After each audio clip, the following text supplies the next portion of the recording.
Breaking news చూస్తున్నాము. మేడ్చల్ మల్కాజ్గిరి జిల్లాలో హైడ్రా భారీ ఆపరేషన్ చేపట్టింది. బాలానగర్ మండలం హస్మత్పేటలో 10 ఎకరాల ప్రభుత్వ భూమిని కాపాడింది. ఈ భూమి మార్కెట్ విలువ 750 కోట్లు ఉంటుందని అంచనా వేస్తున్నారు. హస్మత్పేట సర్వే నంబర్ 1 లో మొత్తం 108 ఎకరాలు ఉంది. ఇప్పటికే 98 ఎకరాలు కబ్జాకు గురైనట్లుగా గుర్తించారు.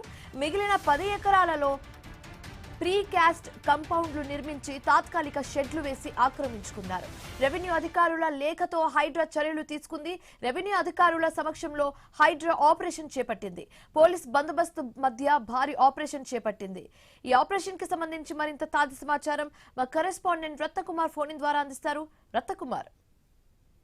శివాని, ప్రభుత్వ భూములు అలాగే చెరువులను ఆక్రమించి అక్రమ నిర్మాణాలు చేసినటువంటి ఆ స్థలాలపైన హైడ్రా గత కొంతకాలం నుంచి ఫోకస్ చేసి అక్కడ ఉన్నటువంటి అక్రమ నిర్మాణాలను కూల్చివేసినటువంటి ఘటనలు అనేవి ఆ గతం నుంచి చూస్తూ వస్తూనే ఉన్నాం.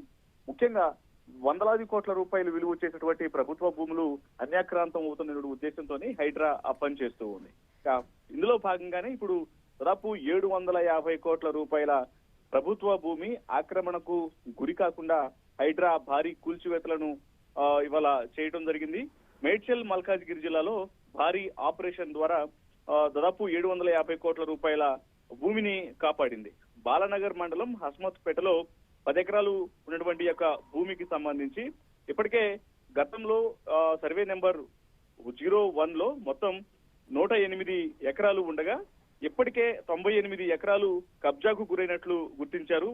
మిగిలిన 10 ఎకరాల్లో ప్రీకాస్ట్ కాంపౌండ్లు నిర్మించి తాత్కాలికంగా షెడ్లు వేసి ఆక్రమణలు చేయడం జరిగింది.